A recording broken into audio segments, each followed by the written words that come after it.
Target market is one of the most important things. Well, there's a lot of important things to do, but target market is one of those things you're going to want to take a little bit of time on. I don't care what company you do, service-based business specifically fall into the trap of when you ask them who's your target audience, people with houses. Granted that yes, that is a good basic, but it should go a little deeper than that. Or I just want to find roofs, a building with a roof. That's what I want to do. You got to figure out, do you want to specialize in commercial or residential? You can do both. And I would highly suggest creating avatars for both of those nuances because they are highly different.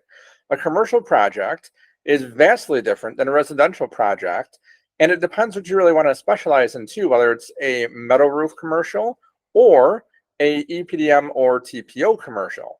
Now, same with landscaping or any other service out there or painting. Do you want to do interior commercial? Do you want to do big buildings, warehouses?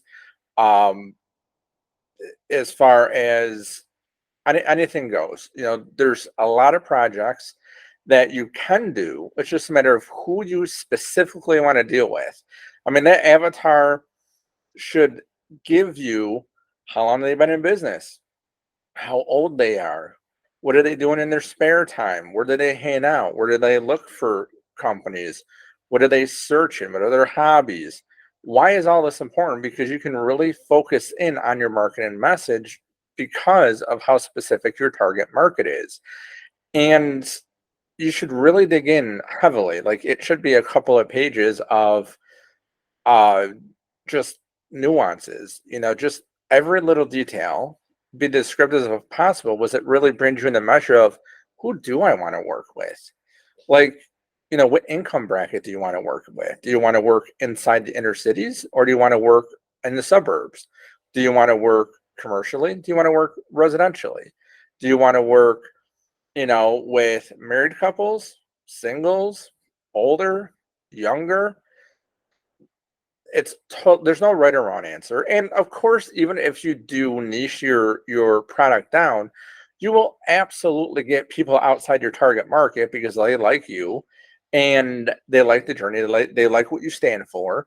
It's just a matter of creating a message that resonates with people, but you're going to get people that are outside that market anyway. But the most powerful thing is if they're totally outside your market, you actually have the power to say no. No sometimes is the most powerful thing you can do. And if you've never been in a service-based business, you're going to want to say no. You're going to want to have people go to your competitors. Why? Because there will always be some customers that are just not worth the headache. You know what? And never for your prices, never race to the bottom, never be the cheapest. Was in a service-based business, that is a detrimental thing to do. That's a bonus for today. We'll get into that a little more heavily as kind of pricing and all that down the road. But as far as today, your target market, you're going to want to take time in who you want to serve.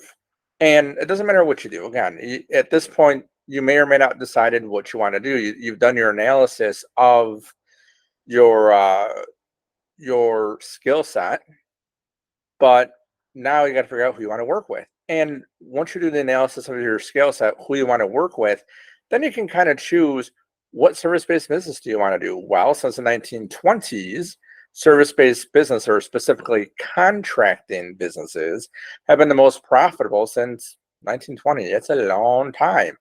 And it keeps on rising. It hasn't fluctuated. So it's a very, very profitable to be to be a contractor, whether it's roofing or siding or building a house or anything like that. It's known to be profitable, and there's very large statistics to show you that. So you're going to want to look at what your skill set is, look at where the margins are, look at what most profitable businesses are in 2024. And just a heads up, bookkeeping, painting are two of the most lucrative businesses, especially if your skill set is there. Of course, roofing, and really you can't go around with any type of contracting or service like landscaping, plumbing, electrical, like there's a huge need for it, but there's certain ones that are definitely more profitable than others. And if your skill set lies within it, might be something to look at too. But definitely define who you want to work with. That's a tip for today. A little later than normal, but I definitely wanted to pop on and give you guys that. So this is day 4 of 100. And again, it's about unpacking the journey of how to start the business from scratch. All right, guys, we'll talk to you. If you have any questions, reach out. We'll talk to you tomorrow.